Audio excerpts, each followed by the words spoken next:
여호와여 도우소서. 경건한 자가 끊어지며 충실한 자들이 인생 중에 없어지나이다. 그들이 이웃에게 각기 거짓을 말하며 아첨하는 입술과 두 마음으로 말하는도다. 여호와께서 모든 아첨하는 입술과 자랑하는 혀를 끊으시리니 그들이 말하기를 우리의 혀가 이기리라. 우리 입술은 우리 것이니 우리를 주관할 자 누구리요 함이로다. 여호와의 말씀에 가련한 자들의 놀림과 궁핍한 자들의 탄식으로 말미암아 내가 이제 일어나 그를 그가 원하는 안전한 지대에 두리라 하시도다. 여호와의 말씀은 순결하며 흙 도가니에 7번 단련한 은 같도다. 여호와여 그들을 지키사 이 세대로부터 영원까지 보존하시리이다. 비열함이 인생 중에 높임을 받는 때에 악인들이 곳곳에서 날뛰는 도다.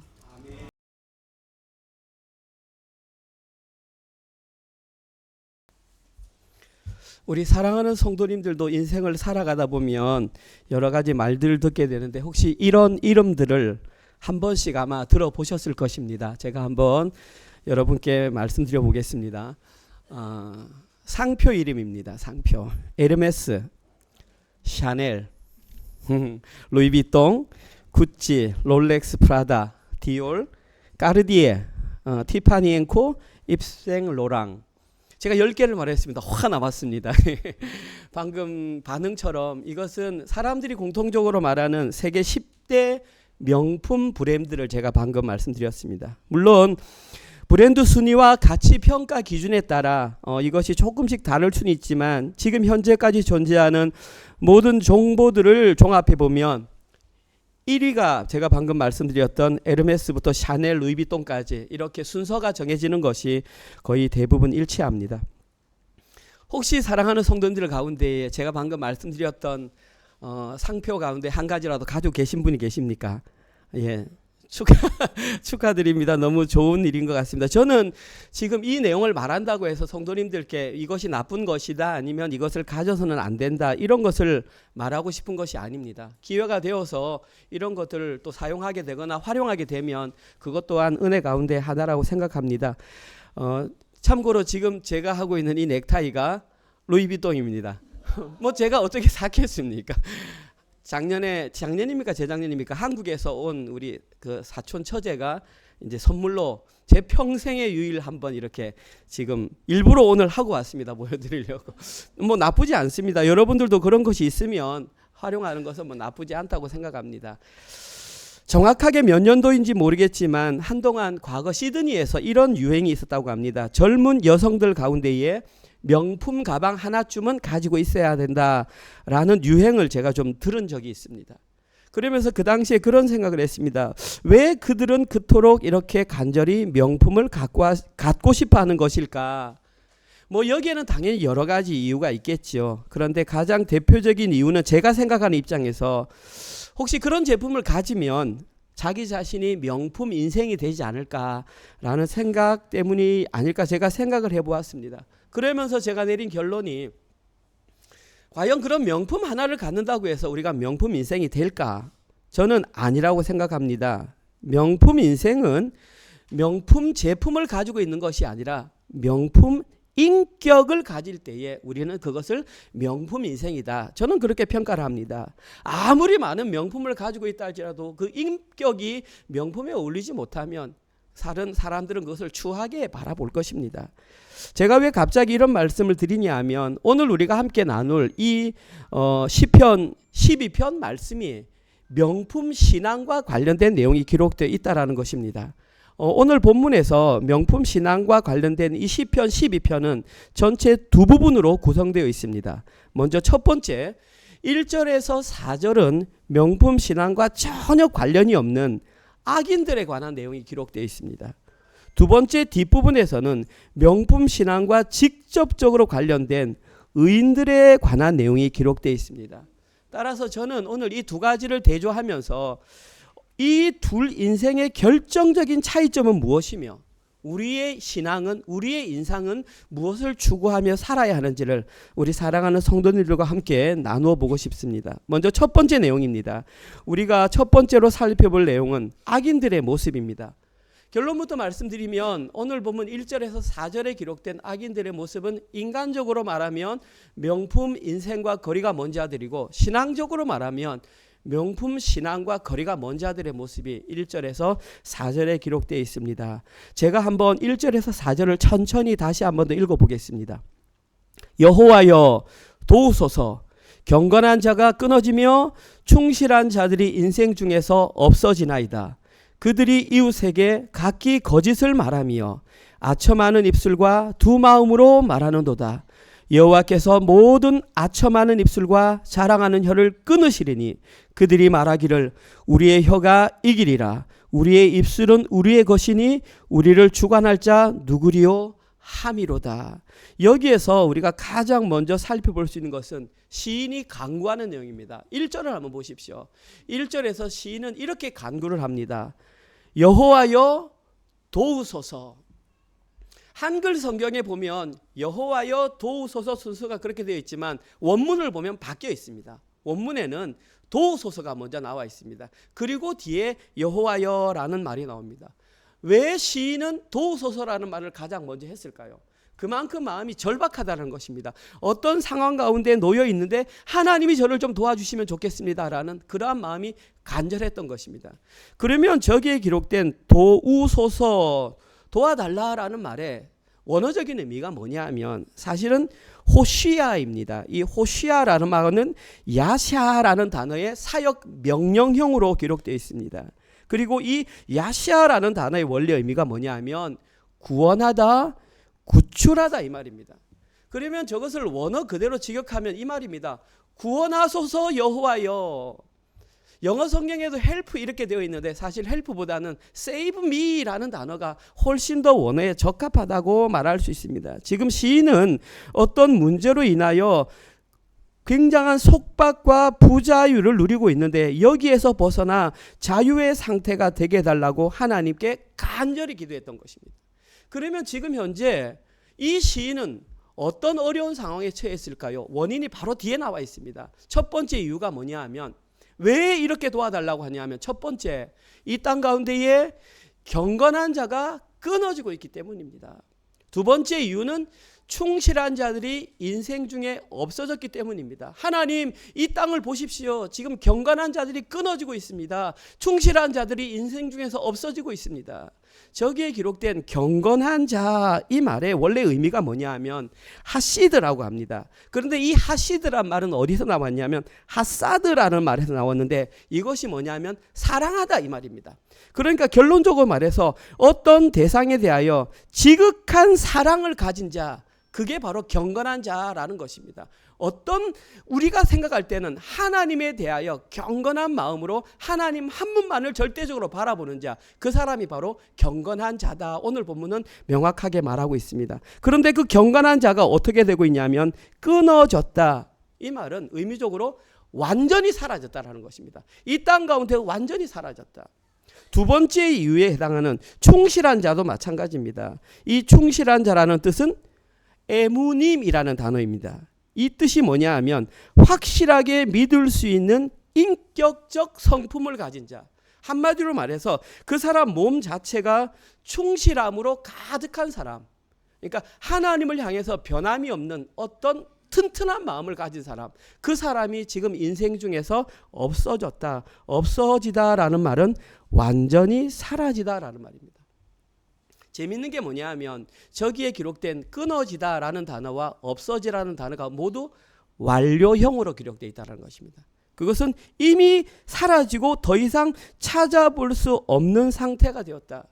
그러니까 시인의 마음이 너무나 다급한 겁니다. 지금 하나님 자칫 잘못하면 이 땅 가운데 경건한 자와 충실한 자가 다 사라지게 되었습니다. 하나님께서 도와주지 않으시면 절망적인 상황에 이르렀습니다. 이러한 이유로 오늘 본문의 시인인 다윗은 여호와 하나님께 자신의 구원을 그토록 간절하게 기도했던 것입니다. 오늘 본문의 첫 번째 한 그 의인의 간구.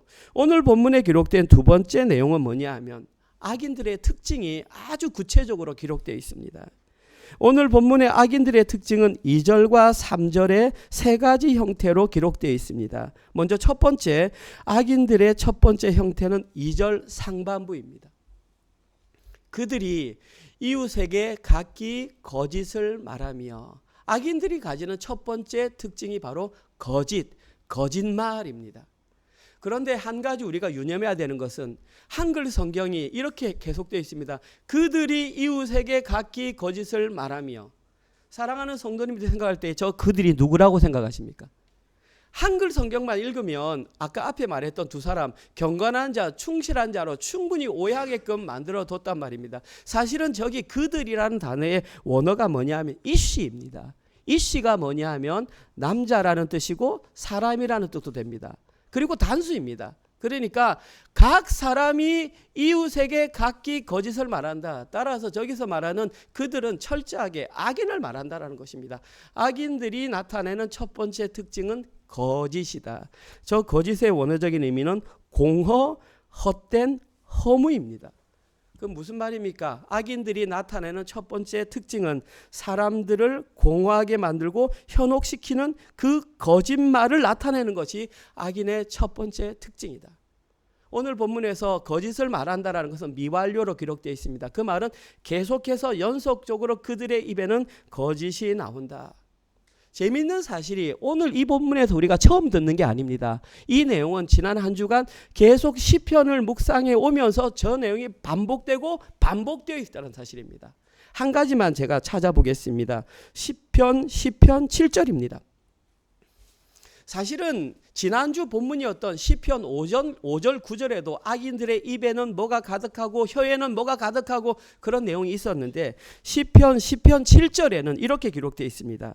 그의 입에는 저주와 거짓과 포악이 충만하며 그의 혀에는 잔해와 죄악이 있나이다. 시편 기자 시편도 마찬가지로 다윗입니다. 그가 말합니다. 악인의 입에는 저주와 거짓과 포악과 잔해와 죄악이 가득하다. 결론적으로 그러한 거짓을 입에 달고 사는 사람은 어떠한 경우에도 명품 성도가 될 수 없다라는 것입니다. 악인의 첫 번째 특징, 거짓말. 우리의 입을 돌아봐야 합니다. 내가 명품 성도가 되길 원합니까? 첫 번째, 거짓에 물들어 있는지를 먼저 점검해 보라는 것입니다. 두 번째입니다. 오늘 본문에 기록된 악인의 두 번째 특징은 2절 하반부에 기록되어 있는 아첨하는 입술과 두 마음을 가진 사람이 바로 악인이라는 것입니다. 저기에 기록된 아첨하다라는 단어의 의미가 뭐냐 하면 부드럽다, 매끄럽다 이 말입니다. 그러니까 아첨하는 자들의 입술은 공통적으로 무언가 부드럽게 말을 하고 무언가 매끄럽게 말을 해서 상대방으로 하여금 속게 하여금 상대방으로 하여금 넘어가게끔 만드는, 원래는 진실이 아닌데 거짓말로 포장을 해가지고 부드럽게 말해서 말하는 말을 아첨하다. 그런 입술을 가진 자는 악인이다. 두 번째, 저기에 기록된 두 마음, 원어적인 의미는 한 마음과 또 다른 한 마음입니다. 이게 무슨 말이냐면 사람이 사람을 대하면서 두 마음으로 대한다는 것은 한 마음은 자기가 원하는 마음이고 한 마음은 의도적으로 속이기 위해서 가지고 있는 또 다른 마음입니다. 우린 이것을 뭐라고 하냐면 위선이라고 말합니다. 거짓의 두 번째 특징은 위선적 이중성을 가지고 있다는 것입니다. 성경에는 공통적으로 말합니다. 여호와 하나님은 위선적인 사람을 싫어하신다. 신약 성경에 넘어오셔서 예수님도 위선적인 사람을 싫어하신다. 예수님은 위선적인 바리새인을 보고 이렇게 말했습니다. 독사의 새끼들아. 우리가 성경을 보면서 예수님이 왜 욕을 하셨을까? 그 의미가 아니라 그만큼 예수님께서는 위선적인 것을 싫어하신다라는 것입니다. 이러한 사실을 너무나 잘 알고 있었던 다윗은 오늘 보면 3절에서 여호와께서는 아첨하는 입술과 자랑하는 혀, 저기에 기록된 자랑하는 혀는 크게 말되어지는 혀 이 말입니다. 크게 허풍선이처럼 과장되게 말하는 여호와께서는 모든 아첨하는 입술, 부드럽게 말해서 속이는 입술과 두 마음, 자랑하는 혀를 끊으시리라. 끊다, 카라트입니다. 아주 날카로운 것으로 잘라내는 것입니다. 이스라엘 사람들은 저 내용을 하면 머릿속에 번떡 떠올리는 것이 가장 먼저 할례를 떠올립니다. 남성의 포피 끝을 잘라낼 때 카라트라고 하거든요. 그것처럼 오늘 본문에서는 그것이 아니라 그들의 혀를 잘라내겠다라는 것입니다. 제가 조금 과격하게 아니면 조금 과장해서 표현한다면 하나님께서는 부드러운 말로 남을 속이는 자들의 거짓된 혀와 두 마음으로 상대방을 속이는 자들의 위선적인 혀를 잘라버리겠다라고 지금 말씀하십니다. 명확하게 알아야 합니다. 명품 성도의 입에서는 저런 위선적인 말이 나와서는 안 된다라는 것을 명확하게 알려주고 있습니다. 마지막 세 번째 오늘 본문에 기록된 악인들의 세 번째 특징은 거짓 확신입니다. 여호와께서 말씀하셨습니다. 모든 아첨하는 입술과 자랑하는 혀를 내가 끊어버릴 것이다. 자, 그러면 명품 성도 의인들은 어떻게 반응하냐 하면 나의 행동이 잘못되었는데 하나님께서 저렇게 말씀하신다. 바로 회개로 돌이킵니다. 아, 하나님 제가 잘못 이해했었는데 제가 회개합니다 라고 나오는데 악인들, 명품과 관련 없는 성도들은 반대로 행동합니다. 어떻게 행동하냐 하면 오늘 보면 4절과 같이 행동합니다. 그들이 말하기를 세 가지로 말합니다. 첫 번째, 우리 혀가 이기리라. 여기 이기리라는 강하다라는 뜻입니다. 우리의 혀를 더욱더 강하게 하겠다. 더욱더 악랄하게 말하겠다. 지금 이 말입니다. 두 번째, 우리 입술은 우리의 것이다. 원어 그대로 우리의 입술은 우리의 소유다 이 말입니다. 내 입술 가지고 내가 말하겠다라는 것입니다. 마지막 세 번째, 우리를 주관할 자가 누구리요? 원어적인 의미는 누가 우리 말을 막겠는가? 악인은 회개를 선택하지 않고 무엇을 선택하냐 하면 언어의 자율권을 획득합니다. 끝까지 우리 것이다. 결국은 뭡니까? 거짓 확신이라는 것입니다. 이것이 세 번째 악인에게서 나타나는 형태입니다. 여러 많은 주석들이 있지만 고대 구약학자 이븐 에즈라는 바로 이와 같은 그들의 말을 이와 같이 한마디로 요약을 했습니다. 저는 동의합니다. 보십시오. 악인들은 혀를 힘으로 만들고 입술을 자기 소유로 선언하며 어떤 주권자 심지어 여호와 하나님도 자기 말을 제지할 수 없다고 외치는 반역자들이다. 저런 자들이 명품 성도가 되지 못하는 것은 너무나 당연하고 지당한 말인 것입니다. 이처럼 그들은 회개를 선택하지 않고 더욱더 거짓 확신을 선택함으로 말미암아 명품 성도에게서 점점점 멀어지는 것입니다. 따라서 저희들은 우리의 입술에는 이러한 거짓 확신이 없는지 날마다 점검하며 살아야 한다는 것입니다. 자, 그러면 이들은 왜 이토록 말도 안 되는 거짓 확신과 거품과 두 가지 위선적인 태도를 취하게 되었을까요? 다윗은 다른 시편에서 이것을 이렇게 말합니다. 그들이 이렇게 살아갈 수 있던 근거가 뭐냐 하면 시편 4절입니다. 한번 우리 같이 읽어볼까요? 왜 이들이 이토록 이런 악랄한 모습을 보이는지 한번 같이 볼까요? 시작. 악인은 그의 교만한 얼굴로 말하기를 여호와께서 이를 감찰하지 아니하신다 하며 그의 모든 사상에 하나님이 없다 하나이다. 악인들은 그렇게 말합니다. 교만한 얼굴로 말합니다. 여호와께서는 우리가 행동하는 이 거짓 확신들이나 위선적인 것은 감찰하지 않으신다. 왜 그런 줄 알아? 그들의 생각 속에는, 그들의 사상 속에는 하나님이 없다고 생각하기 때문이다. 저게 결론입니다. 그들이 이와 같은 악랄한 모습을 보일 수밖에 없는 것은 그들의 세상, 상상, 생각 속에는 하나님이 없다라는 것으로 가득 차 있기 때문입니다. 좀 이해가 센스가 됩니다. 메이크 센스합니다. 그런데 한번 보십시오. 지금 다윗이 시편 10편이나 오늘 보면 시편 12편에서 얘기하는 것은 교회 밖에 세상 사람들에게 얘기하는 게 아니라는 사실입니다. 지금 시편 10편 저 내용이나 오늘 본문인 시편 12편 내용은 모두 다 교회 안에 있는 사람들을 향해 하는 말이라는 것입니다. 교회 밖에 있는 사람들이 모든 사상에 하나님이 없다, 자기 생각으로 자기가 하고 그들의 결말은 이미 정해져 있기 때문에 크게 놀라운 일이 아닙니다. 중요한 것은 교회 안에 있는 사람들 생각 속에 하나님이 없다고 생각하는 자들이 있다라는 것이 너무나 안타까운 사실입니다.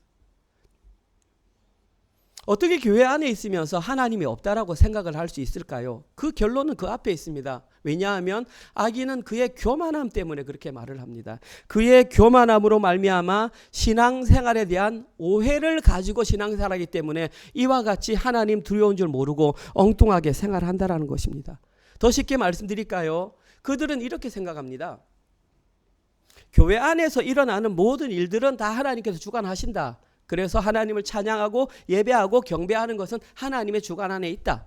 그런데 교회를 밖에 떠나서 내 개인의 일상을 살아갈 때에는 하나님께서는 거기에 관여하지 않으신다. 하나님께서는 별 관심이 없다라고 말하는 것입니다. 어떤 의미에서는 성속에 대한 개념이 잘못 형성되었기 때문에 그렇습니다.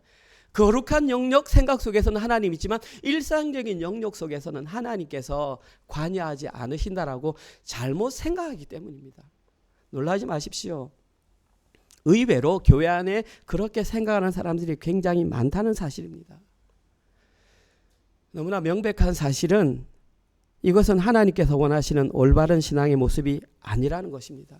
이것은 철저한 불신이며 철저한 악행이며 하나님의 존재를 무시하는 행동입니다. 제 말이 아니라 성경 66권이 여기에 대해서 정확하게 증거하고 있습니다. 거기에 대해서 오해했던 구약시대 이스라엘 백성들은 열심히 주구장창 제사만 드리다가 바벨론 포로로 끝이 나버렸습니다. 이 시대의 교회 안에 있는 성도들 가운데 교회 안에서 열심을 내지만 자기를 향한 열심을 내다가 나중에 예수님 다시 오셨을 때 나 너 모른다. 주여 주여 하는 자마다 다 내게 속하지 않는다라고 말씀하신 그것이 명확하게 이 이유 때문이라는 것입니다.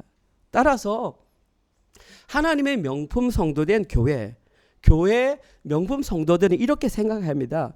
교회 안에서 일어나는 일뿐만 아니라 성도의 일상에서 일어나는 모든 일의 주인은 오직 여호와 하나님이다. 이렇게 인정하고 그렇게 하루하루 살아가는 그 사람이 바로 명품 성도임을 명확하게 알려주고 있습니다. 미혹되지 말라는 것입니다. 혹시 지금까지 잘못 알았다면 즉시 이 시간에 돌이키라는 것입니다. 그렇게 해야 살 수 있다는 것입니다. 첫 번째 대지의 결론, 악인들은 결코 명품 성도가 될 수 없다. 그 증거들이 오늘 본문에 정확하게 나와 있다. 첫 번째 대지의 결론입니다. 두 번째 대지는 의인들의 모습입니다. 오늘 본문 5절에서 8절에 그러면 이와 반대의 삶을 사는 의인들의 모습은 어떠한가? 제가 다시 한번 읽어보겠습니다. 5절입니다. 여호와의 말씀에 가련한 자들의 눌림과 궁핍한 자들의 탄식으로 말미암아 내가 이제 일어나 그가 원하는 안전지대에 두리라 하시도다. 여호와의 말씀은 순결하며 흙 도가니에 7번 단련한 은 같도다. 여호와여 그들을 지키사 이 세대로부터 영원까지 보존하시리이다. 비열함이 인생 중에 높음을 받는 때에 악인들이 곳곳에서 날뛰는 도다. 마찬가지입니다. 여기에서 저희들이 가장 먼저 살펴볼 수 있는 것은 하나님의 결단입니다. 그들의 모습을 보고 하나님께서 결단을 하십니다. 오늘 본문 5절에 하나님께서 결단하시는 두 가지 내용이 마지막 끝부분에 나와 있습니다. 보십시오. 첫 번째, 하나님의 결단. 내가 이제 일어나리라. 첫 번째 결단. 하나님께서 내가 이제 일어나겠다고 말씀하십니다. 미완료 1인칭 단수로 되어 있으니까 정확하게 의역하면 내가 일어날 것이다. 근데 언제 일어날 것이냐? 이제 일어나겠다. 이제라는 말은 지체하지 않고 지금 당장. 따라서 하나님께서 일어나겠다고 결단하신 것은 지금 우리가 느끼는 것보다 훨씬 더 단호하게 하나님께서 벌떡 일어나서 내가 어떤 일을 하겠다. 쉽게 말하면 전쟁을 준비하는 용사가 전쟁에 나가기 위해서 우리 군대에 있을 때 5분 대기조와 같이 딱 준비했다가 벨소리가 들리면 바로 튀어나가는 그것보다 더 강력한 모습으로 지금 하나님께서는 전투 태세를 갖추겠다는 것입니다. 70인역에서는 이것을 이렇게 기록했습니다. 이 역사의 벼랑 끝에서 개입하시는 종말론적 하나님의 결단이다. 하나님께서 재림하실 때 종말 때 저와 같은 형태로 일어나실 것이다. 그리고 실제로 저 단어가 신약적으로 일어나라는 단위가 뭐라고 번역되냐 하면 아나스타시스라고 합니다. 부활을 의미합니다. 내가 부활 재림함으로 너희들에게 명확하게 심판을 선포하기다. 그 하나님의 결단이 첫 번째 결단입니다. 두 번째 결단은 바로 뒤에 나와 있습니다.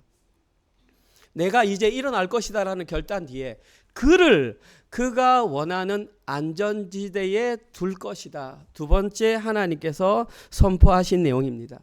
한글 성경으로 보면 간단해 보이고 그냥 의미도 쉬워 보입니다. 그가 원하는 안전지대에 두리라. 그런데 저 단어가 사실은 굉장히 좀 복잡합니다. 왜냐하면 원하는 이라는 단어 때문입니다. 저 원하다라는 단어의 원래 히브리어가 부아흐라고 합니다. 이게 뭐냐 하면 숨쉬다, 내뿜다, 불다 이런 뜻입니다. 그런데 지금 우리 본문에서는 원하다로 지금 했지 않습니까? 원래 뜻은 숨쉬다, 내뿜다, 불다입니다.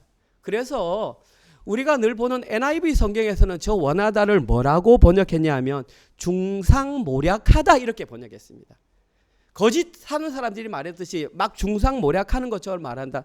혹시 NIV 성경 가지신 분들은 한번 보십시오. 그것을 그대로 직역하면 이렇습니다. 나는 그들을 중상하는 자들로부터 보호할 것이다 이렇게 번역하고 있습니다. 나는 그들을 중상모략하는 자들로부터 보호할 것이다. 한글 성경어는 그가 원하는 안전지대에 두리라. 저기에 안전한 지대에 둔다라는 원어적인 의미는 구원하다, 구출하다. 아까 그 단어와 동일한 단어입니다. 그래서 헷갈릴 수 있지만 결론적으로 말해서 이 원하다는 단어를 불다라는 뜻이나 아니면 원하다라는 뜻으로 어느 것으로 번역한다 할지라도 하나님께서 의인들을 안전한 지대에 두겠다라는 원래적인 의미는 전혀 변하지 않는다라는 것입니다. 하나님의 두 번째 선은 내가 그들을 원하는 안전한 지대에 두겠다. 중상모략하는 자들로부터 그들을 보호해 주겠다. 그러면 왜 그들을 보호해 주신다고 그렇게 말했을까요? 5절에는 하나님께서 결단할 수밖에 없었던 이유를 이렇게 두 가지로 밝힙니다. 아까 첫 번째 이유랑 굉장히 흡사합니다. 보십시오. 첫 번째, 여호와의 말씀에 이런 이유 때문에 내가 결단을 했다. 첫 번째, 가련한 자들이 눌림을 받고 있다. 아까 경건한 자들이 고난받는 것과 비슷한 형태입니다. 저기에 말하는 가련한 자는 원래 의미는 억압받다 이 말입니다. 그리고 눌림이라는 단어는 탈취당하다 이 말입니다. 쉽게 말해서 박해받는 자들이 탈취당하는 것 때문에 내가 결단한다라는 것입니다. 두 번째, 궁핍한 자들의 탄식 때문에 내가 결단한다. 저기 궁핍한 자의 원래 의미가 가난한입니다. 그리고 탄식하다라는 것은 울부짖다라는 것입니다. 따라서 생존이 어려울 정도의 가난한 자들의 울부짖음 때문에 내가 일어난다라는 것입니다. 제가 이 정도 말씀드리면 여러분의 머릿속에 대충 그림이 그려집니다. 앞부분에 나왔던 경건한 자, 충실한 자, 지금 뒤에 나오는 가련한 자, 궁핍한 자들은 다 한 부류의 사람입니다. 한 사람입니다. 오늘 본문에서는 그들이 무엇으로 등장하냐 하면 하나님 없이는 살아갈 수 없는 연약한 자들로 존재한다라는 것입니다. 시편 8편에서는 그들을 뭐라고 불렀냐면 젖먹이와 어린아이라고 불렀습니다. 젖먹이와 어린아이들의 가장 공통점은 부모님이 없으면 못 사는 것입니다. 의존성입니다. 오늘 본문에 기록된 저들이 모두 그 의존성을 가진 자들이라는 것입니다. 하나님께서는 저들의 억울함을 풀어주기 위해서 종말론적인 결단, 심판을 내리셨다라는 것입니다. 굉장히 중요한 내용입니다. 그런데 더 중요한 내용이 6절에 나와 있습니다. 그럼 하나님께서는 그 결단을 내리실 때에 그들을 심판하실 때에 무엇으로 심판하느냐? 6절에 여호와의 말씀으로 심판한다라는 것입니다. 한번 같이 읽어볼까요? 우리 한번 다 같이 시작. 여호와의 말씀은 순결함이여 흙도가니에 7번 단련한 은갓도다. 아멘. 하나님께서는 저 여호와의 말씀으로 심판하시겠다라는 것입니다. 너무나 아름다운 구절입니다. 많은 사람들이 저 구절을 사랑하고 외우고 이렇게 활용을 합니다. 저도 너무나 좋아하는 구절입니다. 근데 지금 방금 읽었던 저 구절이 구약 성경 66권, 신구약 성경 다 합쳐도 되겠네요. 신구약 66권 성경 가운데에 가장 해석하기가 어려운 구절이 저 구절입니다. 우리가 보기에는 여호와의 말씀은 순결함이여 흙도가니에 7번 단련한 은갓도다 그냥 간단하게 기록되어 있는 것 같은데 사실은 선명하게 그 뜻이 아니라는 뜻입니다. 일단 가장 대표적으로 저기에 기록된 도가니라는 단어 때문입니다. 도가니가 어떤 단어가 쓰였냐면 알릴이라는 단어가 쓰였는데 유일하게 성경에 저기만 기록되어 있습니다. 무슨 말이냐 하면 알릴이라는 단어가 무슨 뜻인지 알려면 다른 구절에서 무엇이 쓰였는지를 비교해서 이것이 이런 뜻이구나 하는데 저 단어는 그냥 저기 한 번밖에 안 사용되었습니다. 사람들이 저 뜻을 찾아야 되는데 다 추측을 하는 것이죠. 이것이 이런 뜻이겠구나, 이런 뜻이겠구나. 전통적으로 유대인 문법학자들은 탈무드에 나와 있는 아람어나 그 어근들을 비교해서 문맥으로 보니 저 단어가 흙으로 만든 화로 같은 것이다. 그래서 한글 성경으로는 도가니, 풀무, 이 은이나 금을 이렇게 순도를 높일 때에 불을 막 떼는 그 도가니나 화로와 같은 형태로 아마 그렇지 않을까라고 생각을 하고 한글로는 도가니라고 번역했는데 아무도 그 뜻을 아는 사람이 없습니다. 그리고 세월이 지금까지 흘러왔습니다. 근데 약 1000년 전, 지금으로부터 1200년, 1000년 전에 살았던 고대 구약학자 이븐 에즈라, 아까 제가 말했던 그 이븐 에즈라라는 저 도가니를 뭐라고 번역했냐 하면 이렇게 번역했습니다. 이런 뜻이 있으니까 바알과 같을 것이다 라고 해가지고 주인이라고 번역을 했습니다. 그래서 흙 도가니를 뭐라고 번역했냐면 땅의 주인이라고 번역을 했습니다. 그래서 이 6절 전체를 그는 이렇게 해석합니다. 여호와의 말씀은 땅의 주께서 정렬하신 은이다. 그렇게 해석을 했습니다. 그리고 많은 사람들이 그렇게 믿어왔습니다. 그런데 최근에 우가릿어를 이렇게 하던 사람이 토판을 발견했는데 그 토판에 저와 유사한 단어가 나왔는데 그 의미가 뭐라고 해석되었냐면 불을 뗄 때에 올라가다 이런 뜻으로 의미가 많이 나온다는 것을 최근에 발견했습니다. 그래서 아무도 그것을 지금 성경에는 적응시킬 수가 없는 것입니다. 그래서 우리가 읽는 성경이나 영어 성경이나 다른 모든 번역서에도 여호와의 말씀은 순결하며 흙 도가니에 7번 단련한 은 같도다 그냥 이렇게 믿고 있는 것입니다. 그런데 중요한 것은 본래 의미가 상실되지 않았다라는 것입니다. 그것이 흙 주인이 한 것이든 아니면 흙 도가니에 7번 단련한 것이든 결론적으로 여호와의 말씀은 순결하다는 것은 전혀 틀림이 없다는 것입니다. 불순물 다 제거된. 왜 저기서 순결함을 이토록 강요했을까요? 이유는 단 하나입니다. 악인들에게서 나타나는 것이 불순물, 거짓 확신, 악함이었기 때문에 하나님의 말씀은 그것과 관련 없다는 것입니다. 하나님의 말씀은 거짓과 완전히 반대된 절대적으로 순결하다는 것을 오늘 본문은 우리에게 명확하게 말하고 있습니다. 이 절대적으로 순결한 하나님의 말씀만이 악인들의 거짓과 아첨하는 입술과 두 마음과 자랑하는 혀를 심판할 수 있다. 이것이 오늘 본문에 기록된 6절의 핵심입니다. 그리고 오늘 본문 이후에 계속해서 이러한 이유로 하나님께서는 직접 자기의 입을 통해서 그 심판을 결단하셨다. 오늘 본문 첫 번째 내용. 두 번째 내용 가운데 두 번째 내용은 뭐냐 하면 이제 저희들이 두 번째로 살펴볼 것은 의인들의 입을 통해서 나타난 하나의 선언입니다. 이 모습을 보고 의인들이 이렇게 선언합니다. 오늘 7절 두 가지를 선언합니다. 명품 성도인 의인들이 여호와여 첫 번째 그들을 지키사 두 번째 이 세대로부터 영원까지 보존하시리이다. 크게 어려워 보이진 않습니다. 마찬가지로 한글 해석으로 단순해 보이는데 이것 또한 난문이며 굉장히 어려운 구문입니다. 이 구문이 어려운 이유는 뭐냐 하면 주어와 동사가 일치하지 않기 때문입니다. 영어로 말하면 I 다음에 am이 나와야 되는데 저 원문에는 I 다음에 is가 나오고 I 다음에 a가 나옵니다.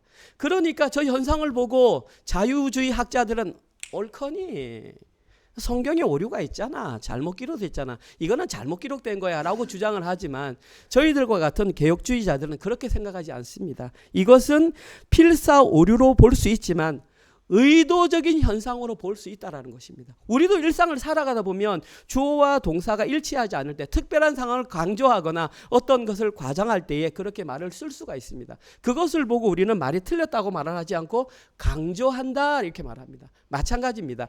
자유주의자들은 저 문장을 어떤 필사의 오류나 잘못 성경의 오류로 해석하지만 우리는 그렇게 해석하지 않는다라는 사실입니다. 아무튼 오늘 본문에서 시인은 여호와 하나님을 향하여 두 가지 내용을 선언했습니다. 첫 번째, 그들을 지키실 것이다. 두 번째, 그 의인들을 이 세대로부터 영원토록 보존할 것이다. 의인들이 선언을 합니다. 왜 갑자기 이렇게 선언을 했을까요? 선언을 하지 않아도 아무 문제가 없는데 이유는 오늘 보면 8절 때문입니다. 오늘 보면 8절이 없었다면 그렇게 할 필요가 없습니다. 오늘 보면 8절에 비열함이 인생 중에 높임을 받을 때에 악인들이 곳곳에서 날뛰는도다. 저기 날뛰다라는 원어의 뜻은 걷다라는 뜻입니다. 모든 것이 악함이 흉흉한 때에 악인들이 하나님의 심판이 선언됨에도 불구하고 곳곳에서 이리저리 날뛰고 걸어 다니기 때문에 이 의로운 의인은 그 7절에서 하나님께서 지키실 것이다. 영원토록 우리를 보호하실 것이다. 이 말을 외치지 않고서는 견딜 수가 없었다는 사실입니다. 그런데 재미있는 사실은 8절에 기록된 저 내용을 통해서 우리는 한 가지 이유를 명확하게 하나님께서 우리에게 알려주시는 한 가지 진리를 발견할 수 있습니다. 순결한 여호와의 말씀이 어떤 장소에서 명확하게 선포되고 그것이 정확한 것임이 증명이 되었음에도 불구하고 현실의 상황은 바뀌지 않는다는 사실입니다. 오늘 우리가 이 자리에서 말씀을 듣고 명품 인생이 이것이다, 하나님의 삶이 이것이다, 성도의 삶이 이것이다, 우리가 말씀을 듣고 은혜를 받고 했습니다. 그리고 교회를 나갔을 때에 밖의 현실은 조금도 바뀌지 않는 사실입니다. 여기에서 우리가 말씀에 아무리 은혜를 받고 성령의 충만함을 얻고 현실의 삶을 나갔다 할지라도 현실의 삶에서는 여전히 악인들이 횡행하며 여전히 악인들이 거짓말로 날뛰며 살아가고 있다라는 사실입니다. 조금도 바뀌지 않습니다. 쉽게 말해서 말씀의 효과는 당장 눈앞에 현실로 잘 나타나지 않는다는 사실입니다. 그래서 성도들이 많이 좌절합니다. 내가 가진 신앙이 가짜인가? 내가 잠깐 착각을 했나? 성경을 읽을 때만 잠시 감동이 있다가 현실에서는 악이 너무 횡행하니까 내가 잘못 살아가고 있나? 실망하거나 좌절하거나 심지어 어떤 사람은 의심하거나 두려움을 가질 수가 있습니다. 자, 그러면 이러한 상황 속에서 순전한 하나님의 말씀으로 무장된 참된 성도들, 의인들, 오늘 본문에 의하면 명품 성도들은 여전히 악이 횡행할 때에 어떻게 행동해야 할까요? 오늘 본문은 정확하게 여기에 대한 답을 주지 않지만 지금까지 우리가 묵상했던 것에는 명확하게 답이 나와 있습니다. 여러분들 이렇게 살면 됩니다. 두 가지만 말씀드리겠습니다. 첫 번째 시편 9편 10절입니다. 한번 함께 읽어봅시다. 시작. 여호와여 주의 이름을 아는 자는 주를 의지하오리니 이는 주를 찾는 자들을 버리지 아니하심이니이다. 잘 기억하십시오. 주를 찾는 자들이 어떻게 하는지 한 가지 살펴보겠습니다. 시편 10편 14절입니다. 제가 읽겠습니다. 주께서는 보셨나이다. 주는 재앙과 원한을 감찰하시고 주의 손으로 갚으려 하시오니 외로운 자가 주를 의지하니이다. 주는 벌써부터 고아를 도우시는 이신이이다. 발견하셨습니까? 명품 성도들, 참된 의인은 이러한 상황이 발생했을 때 그들만 나타내는 독특한 현상이 있습니다. 그것이 뭡니까? 여호와를 의지하는 것입니다. 외로워도 의지하고 기뻐도 의지하고 사람들이 날뛰어도 의지한다는 것입니다. 그들이 나타내는 공통점은 오직 여호와 하나님을 한 분만 의지하는 것입니다. 상황이 변하지 않아도 상황이 변하지 않아서 그들이 선택할 수 있는 것은 오직 여호와 하나님을 의지하는 것이다. 그리고 이들에게서 나타나는 독특한 현상이 뭐냐 하면 아까 제가 말했던 악인들과 반대입니다. 이들에게서 현상에서 나타나는 현상이 뭐냐 하면 교회 안에서 일어나는 어떤 문제들뿐만 아니라 일상의 삶에서 발생하는 사소한 문제들까지 하나님께 다 맡긴다라는 것입니다. 그러면 많은 사람 또 오해합니다. 나 아무것도 할 거 없겠네. 이제 그게 진리를 모르는 사람입니다. 그럴수록 우리는 더욱더 우리가 할 것에 최선을 다해야 합니다. 교회 안에서는 우리가 맡은 바 최선을 다해야 하고요. 밖에 나가서는 학생은 열심히 공부해야 되고요. 직장인은 열심히 일을 해야 하고요. 사업가는 열심히 사업해야 합니다. 그것이 저 말의 진리입니다. 주님을 의지한다고 해서 내가 해야 될 것을 소홀히 한다는 의미, 그 개념이 아니라는 사실입니다. 오직 그런 자들만 소소한 것까지 하나님께 다 맡길 수 있다라는 것입니다. 오늘 본문은 명확하게 말합니다. 그들이 누군 줄 아니? 그들이 바로 경건한 자들이야. 그들이 누군 줄 아니? 그들이 충실한 자들이야. 두 번째 문단에서 그들이 누군 줄 아니? 그들이 바로 가련한 자들이야. 그들이 궁핍한 자들이다. 순결한 하나님의 말씀으로 말미암아 자신의 삶의 중심을 두고 살아가는 그들이 이 시대의 진정한 의인, 명품 성도다. 오늘 본문은 다윗의 입을 통해서 누가 명품 성도인지를 명확하게 우리에게 알려주고 있습니다. 이제는 우리의 삶을 통해서 그런 명품 성도로 살아가느냐, 그 문제가 이제 우리에게 넘어온 것입니다. 오늘 말씀을 마무리하겠습니다. 저와 함께 교회를 시작하시면서 살아오신 모든 성도님들은 사실 제 설교를 들으면서 느끼셨을 것입니다. 저는 지난 5년 동안 이와 같은 내용의 설교를 참 많이 했습니다. 교회를 개척하면서 우리는 하나님의 절대 주권을 인정해야 한다. 우리가 걸어가야 할 길은 자기 부인과 자기 십자가의 길이다. 그래서 우리는 이러한 존재가 되어야 한다. 그 존재가 뭐냐면 저는 계속해서 반복해서 하나님 절대 의존적 존재가 되어야 한다라고 선포했습니다.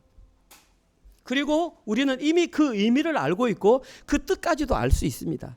그러나 분명한 한 가지 사실은 제가 설교한 모든 내용을 이론적으로 알고 있는 것으로 우리가 하나님 절대 의존적 존재가 된 것은 아니라는 사실입니다. 이론적으로는 제가 하도 말을 많이 하고 설교했기 때문에 설교를 들은 사람들은 다 압니다. 그러니까 착각을 하는 것입니다. 내가 저걸 이론적으로 알기 때문에 내가 저렇게 사는 사람으로 착각한다는 것입니다. 분명한 것은 그렇지 않다라는 것입니다. 이론적으로만 아는 것은 절대적으로 올바른 하나님 의존적인 존재가 되었다고 말할 수 없습니다. 마치 명품 가방 하나를 가지고 내가 명품 인생이 되었다라고 착각하는 것과 똑같다는 말입니다.